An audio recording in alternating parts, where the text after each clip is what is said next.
You can liquidate a company and start again legally and successfully if you do it properly. But if you cut corners, you try and hide company assets, you're going to destroy your credibility and potentially your future. Now, there are thousands of UK directors who are closing limited companies every month, and many of those directors go on to rebuild new companies successfully. But here is the catch. If you get it wrong, you could be banned, or you could be made personally liable for the company debt of the company you've put through insolvency.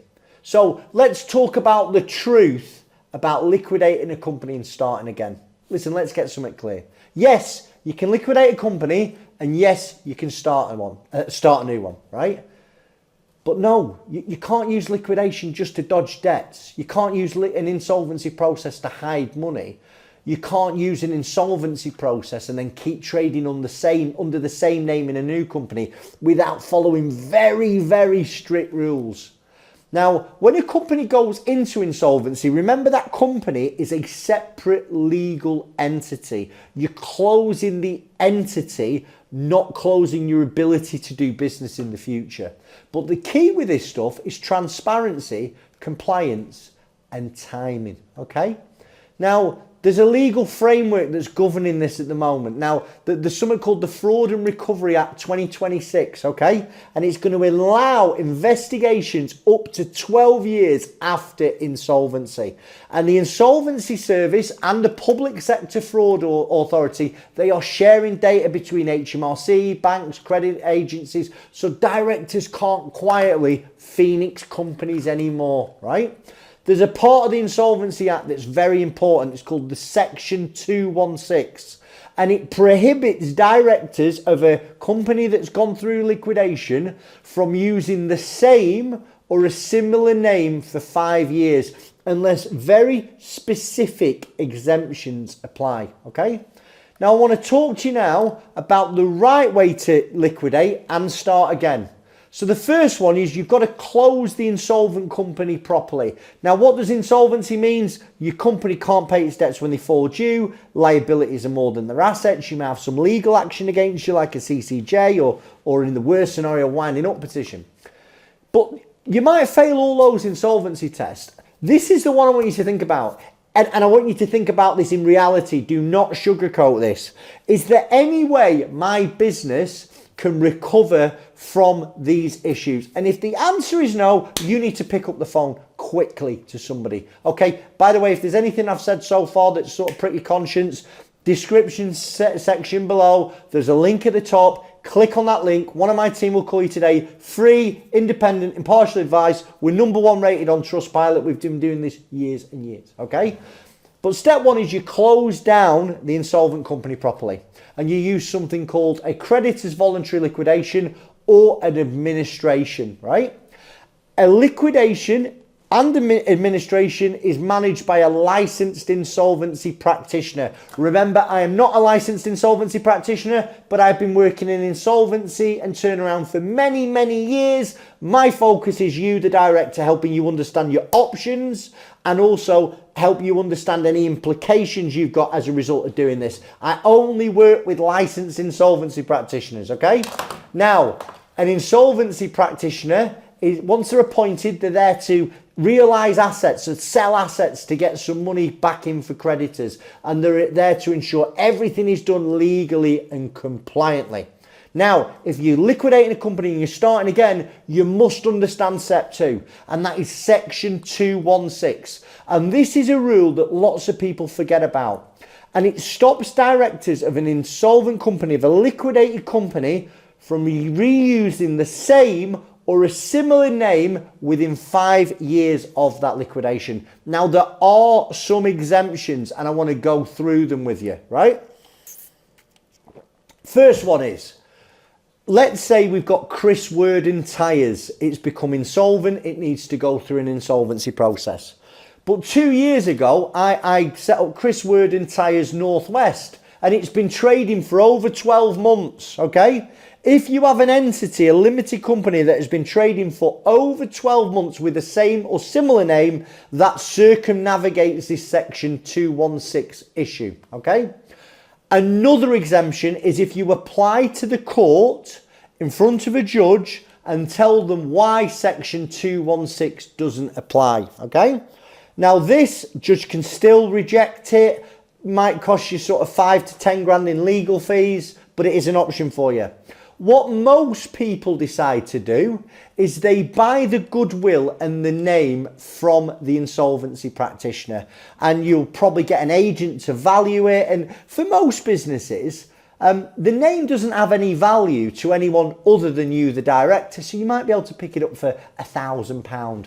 And on the day of your creditors meeting, you pay the insolvency practitioner £1,000, and then you must notify the London Gazette.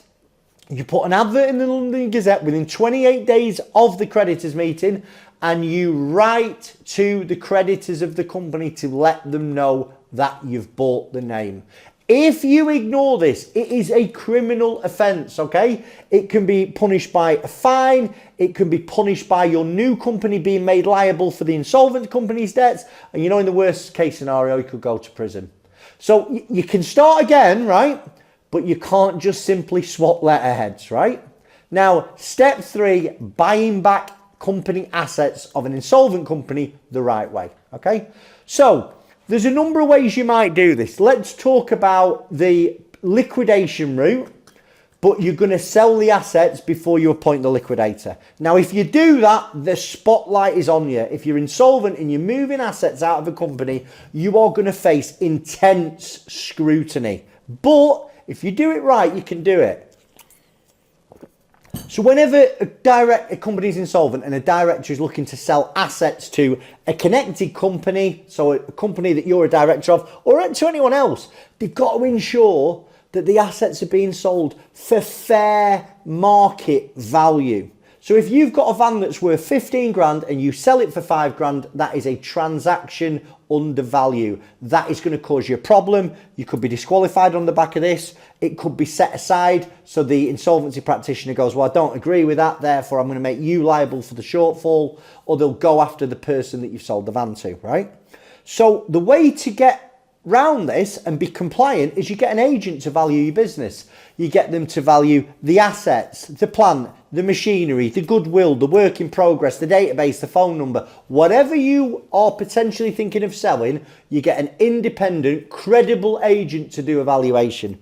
An evaluation is going to say 2 things. Basically, it's going to be really detailed, but the valuation summary will say the in situ figure, and they'll break down each part of the business. So assets, vehicles, fixtures and fittings, goodwill. They believe this in situ figure is worth up here. And they believe the ex situ figure is worth down here. And the in situ figure is always worth more than the ex situ figure. Ex situ basically means what are they going to get if they take the assets out of the business and sell them for auction, okay? Now, if you are doing a pre-pack and you are looking at selling your businesses pre-appointment, selling your assets pre-appointment to a connected company that you are a director of, you need to be making sure that the offer that you're buying those business assets for is close to the in situ value. If you offer the in situ value, people cannot criticize you. They're still going to scrutinize you, but they can't criticize you. And in most cases, what you want to do is be talking to the insolvency practitioner about doing this. And in a lot of cases, the insolvency practitioner can give you some terms to pay the assets over, okay? Now, sometimes you will go into liquidation and you will have to deal with the insolvency practitioner when buying assets, okay? Now remember, once you're in liquidation, the company's assets are now the care of the insolvency practitioner. They're not yours. But if you want to use the old equipment, if you want to buy the vehicles, you want to buy the website, you can buy them through a transparent process with the insolvency practitioner. And again, it must be for fair value, okay?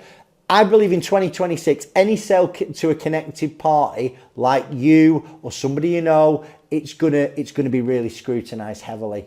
And you're gonna need, again, independent valuation. And then you are going to make an offer to the insolvency practitioner and the agent will have to recommend the offer, and the insolvency practitioner will look at it and go, okay, yeah, this is a reasonable offer, I will accept it, okay?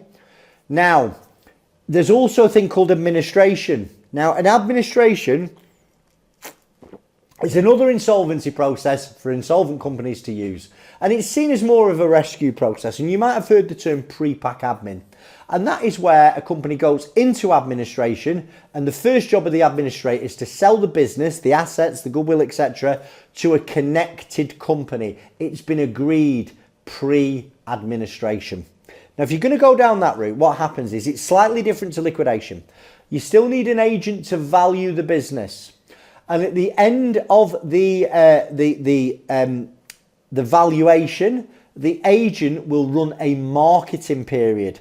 Because in administration, to make it more transparent and fairer, there is a period, sort of 5 to 10 days, where anyone can come in and make an offer for your business. The agent will actively try and sell your business.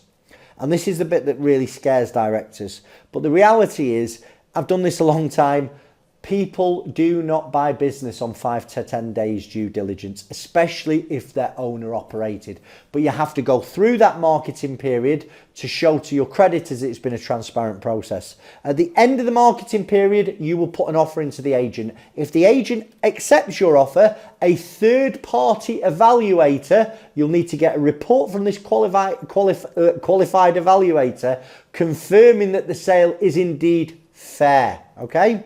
Once that's done, the company goes into administration, and the first job of the administrator is to hand you over to a solicitor, and the solicitor will do a sale and purchase agreement between the administrator and your new company. Now, just let me rewind a second, because an important point that I forgot. If you are looking at selling assets pre-appointment, and you've done your valuation, you've got the agent to confirm that your offer is an acceptable offer, you need to raise an invoice from your insolvent company to the purchaser. Therefore, it has been sold on an invoice basis, okay? Now, obviously, there are some practicalities about this when you are liquidating a business and starting another one. You've got to set up a new company, and your new company, remember, needs to have a different name. So even if you are intending on purchasing the name from the insolvency practitioner, the name you set up at Companies House needs to be different, because at that point, you have not bought that name, okay? You're going to need things like bank accounts. You're going to need to be registered for VAT. You may need to be onboarded for certain clients that you do work for, okay? Now, I want you to really focus on this one. Most directors who rebuild successfully after an insolvency do one thing very differently, okay? They fix the cause of the problem, not the symptoms. And the one thing that I see time and time again is the reason that the business has got in a mess. Okay, we've got market conditions, we've got clients where customers don't pay them. We had a bloody global pandemic 5 years ago.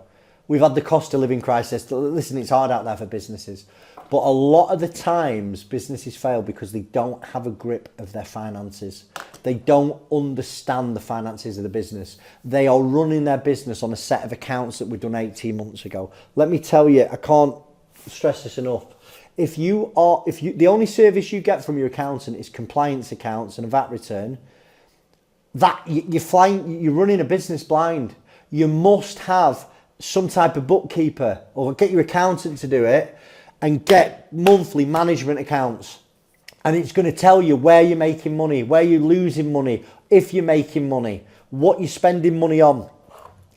And going into a new company, you need to be committing to managing your cash flow properly, to paying HMRC on time, understanding a director's loan, ensuring it's not going to go overdrawn again. Focus on profitability. Turnover is nothing. It doesn't mean anything. Are you making money? And the only way you're going to understand that is if you've got some really robust and accurate management information, for me, on a monthly basis. But liquidation doesn't have to be failure. It needs to be something that teaches you how not to repeat it again. So what you can and what you can't keep. You can keep business assets. You can keep your directorship unless you're disqualified. It's fairly rare for a director to be disqualified, okay? But again, that's a general statement. I'd have to hear your information, what's gone on. You can keep your staff. You know, you can transfer them via 2P. You can keep your business model and your know-how. What you can't keep, right? You can't keep the old company name, okay? Without some exemptions that I went onto early. You can't hide or transfer assets than less than their worth, okay? You've got to be really, really careful. You're probably not going to be able to keep your old lease. If you've got a lease, you're going to have to speak to the landlord about transferring that lease and novating it over or getting a new lease in the new company. And the chances are you might not be able to keep your suppliers. If suppliers get left out in the liquidation, there's a good chance they're not going to want to support the company. So you've got to be really careful. You've got to plan this properly. And there's a reason why directors do it. You know, insolvency isn't always the end. Listen, a director who acts fast, who uses insolvency properly, and they relaunch a business responsibly, can keep control of the future. It's the ones who panic, hide, or pretend it will fix itself. They can lose everything. Insolvency handled correctly can be the bridge between failure and freedom, okay? So can you liquidate and start again? Yes, absolutely. If you close properly, if you follow the law and you rebuild transparently. No, if you're trying to hide assets, if you're trying to reuse the name illegally, you're doing it to dodge creditors. Insolvency isn't the end of your business career, I promise you. It can be the start of your next one if it's done right. Now, if you're a UK director thinking about closing and starting again, I want you to contact Director First today. We'll walk you through how you can use an insolvency process properly, buy back assets legally, and rebuild with confidence. Now, if you've enjoyed this video and you want more information, I want you to go over there and I'm going to talk to you in more detail about pre-pack administration, exactly how administration works, what the process, what you can do, what you can't do. And at the end of that video, you're going to know a heck of a lot about pre-pack admins and whether it's suitable for you. Chris Worden, thank you for your time. God bless you.